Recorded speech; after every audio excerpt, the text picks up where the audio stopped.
Hello बच्चों। तो देखिए, आज मैं आपको फिजिक्स क्लास 12th में प्रकाशिकी के अंतर्गत अवतल दर्पण की सहायता से प्रतिबिंब किस प्रकार बनाई जाती है उसके बारे में बताऊंगा। लेकिन अभी तक आपने मेरे चैनल को सब्सक्राइब नहीं किया है तो उसे सब्सक्राइब कर लें, बेल आइकॉन दबा दें, जिससे आने वाली वीडियो की नोटिफिकेशन सबसे पहले आपको मिले। तो चलिए स्टार्ट करते हैं। आज का हमारा टॉपिक है अवतल दर्पण की सहायता से प्रतिबिंब किस प्रकार बनाए जाते हैं। अवतल दर्पण की सहायता से प्रतिबिंब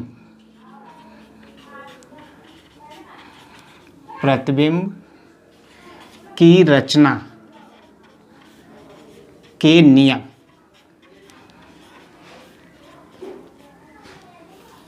अवतल दर्पण की सहायता से प्रतिबिंब की रचना किस प्रकार की जाती है उसके कुछ नियम हैं। तो पहला नियम देखिए, ये अवतल दर्पण है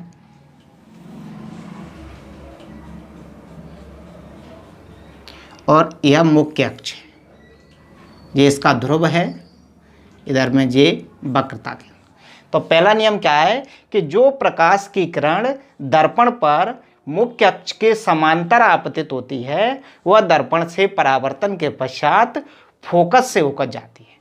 कुछ इस प्रकार से देखिए, यह कोई प्रकाश की किरण है जो दर्पण पर मुख्य अक्ष के समांतर आपतित हुई है।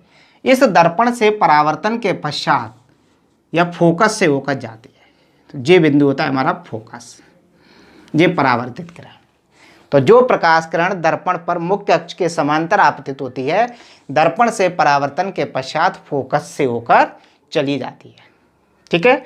दूसरा नियम हम इधर देख रहे हैं, यह अवतल दर्पण है। यह दर्पण की मुख्य अक्ष, यह ध्रुव, यह प्रकाश किरण।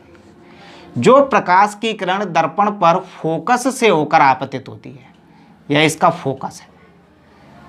दर्पण पर फोकस से होकर आपतित होती है वह दर्पण से परावर्तन के पश्चात मुख्य अक्ष के समांतर हो जाती है।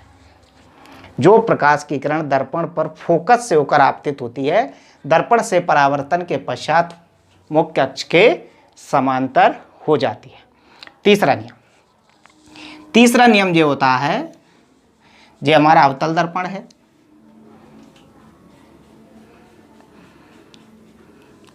यह इसकी मुख्य अक्ष, ध्रुव, या वक्रता केंद्र में थोड़ा इधर मान ले रहा हूं, यह वक्रता केंद्र। ठीक है, इधर में कहीं फोकस होगा। अब कोई प्रकाश की किरण दर्पण पर वक्रता केंद्र से होकर आपतित होती है। जो प्रकाश की किरण दर्पण पर वक्रता केंद्र से होकर आपतित होती है वह दर्पण से परावर्तन के पश्चात उसी मार्ग से वापस लौट जाती है तथा दर्पण के उस बिंदु पर अभिलंब का कार्य करती है। दर्पण का ये जो बिंदु है, ये जो पॉइंट है, यहाँ पर ये प्रकाश की किरण अभिलंबवत आपतित होती है। इसलिए जितने कोण से आपतित होती है, अभिलंब से जितना कोण बनाते हुए आपतित होती है, उतने ही कोण से परावर्तित हो जाती है। तो कुल मिला के हम ये बोल सकते हैं कि जो प्रकाश की किरण दर्पण पर वक्रता केंद्र से होकर आपतित होती है वह परावर्तन के पश्चात उसी मार्ग से वापस लौट जाती है। चौथा नियम, यह हमारा अवतल दर्पण है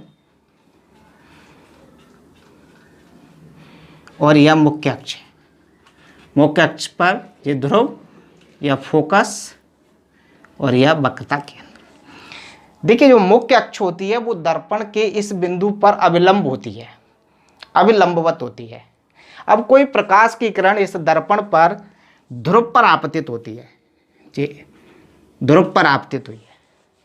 तो ध्रुव पर जितने कोण से जी यहाँ पर आपतित हुई है मुख्य अक्ष से, दर्पण से परावर्तन के पश्चात उतने ही कोण से वापस चली जाती है।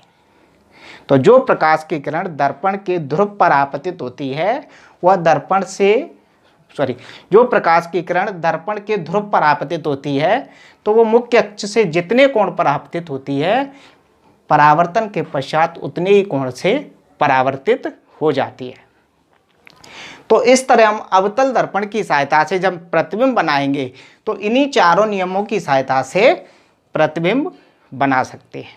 यदि आपको मेरा वीडियो पसंद आया है तो इसको लाइक करें, दोस्तों में शेयर करें, कमेंट करें। तब तक गुड बाय, टेक केयर। मिलते हैं आने वाली फिर नई वीडियो में।